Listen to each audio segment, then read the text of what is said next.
ನಮಸ್ಕಾರ ನೆಕ್ಸ್ಟ್ ನ್ಯೂಸ್ಗೆ ಸ್ವಾಗತ ನಾನು ಪ್ರೀತಿಕಾ ಬಂಗೇರ ಜೈಲಿನಲ್ಲಿ ಮುದ್ದೆ ತಿಂತಿರೋ ದಾಸ ಅಭಿಮಾನಿಗಳಿಗೆ ಕೈ ಮುಗಿದು ಮನವಿಯನ್ನ ಮಾಡಿದ್ದಾರೆ ಹಾಗಂತ ದರ್ಶನ್ ಹೊರಗೆ ಬಂದು ಬೇಡಿಕೊಂಡಿಲ್ಲ ಜೈಲು ಅಧಿಕಾರಿಗಳಿಂದಲೇ ತಮ್ಮ ಸಂದೇಶವನ್ನ ಕಳಿಸಿದ್ದಾರೆ ಅದೇನಪ್ಪ ಅಂದ್ರೆ ದರ್ಶನ್ ಆರೋಪಿಯಾಗಿದ್ರು ಕೆಲವು ಅಭಿಮಾನಿಗಳು ಅವರನ್ನ ಹೊತ್ತು ಮೆರೆಯುತ್ತಿದ್ದಾರಲ್ಲ ಅವರಿಗೆ ನನ್ನ ಭೇಟಿಗೆ ಬರಬೇಡಿ ಅಂತ ಹೇಳಿದ್ದಾರೆ ಜೈಲಿನೊಳಗಿದ್ದುಕೊಂಡೇ ಜೈಲು ಅಧಿಕಾರಿಗಳ ಮೂಲಕ ಈ ರೀತಿ ಸಂದೇಶವನ್ನ ನೀಡಿದ್ದಾರೆ ಯಾರು ಜೈಲಿಗೆ ಬರಬೇಡಿ ಜೈಲಿನ ನಿಯಮಗಳ ಪ್ರಕಾರ ಅಭಿಮಾನಿಗಳ ಭೇಟಿ ಅಸಾಧ್ಯ ಹೀಗಾಗಿ ಯಾರು ಕೂಡ ಜೈಲಿನ ಹತ್ತಿರ ಬರಬೇಡಿ ಎಂದು ಮನವಿಯನ್ನ ಮಾಡಿಕೊಂಡಿದ್ದಾರೆ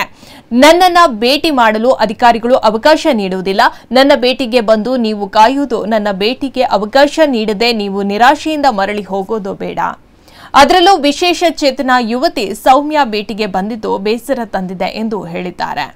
ದರ್ಶನ್ ಭೇಟಿಗೆ ಬಂದಿದ್ದ ಸೌಮ್ಯ ಅನ್ನ ಆಹಾರ ಸೇವಿಸದೆ ಹಠ ಹಿಡಿದ್ರು ನಟ ದರ್ಶನ್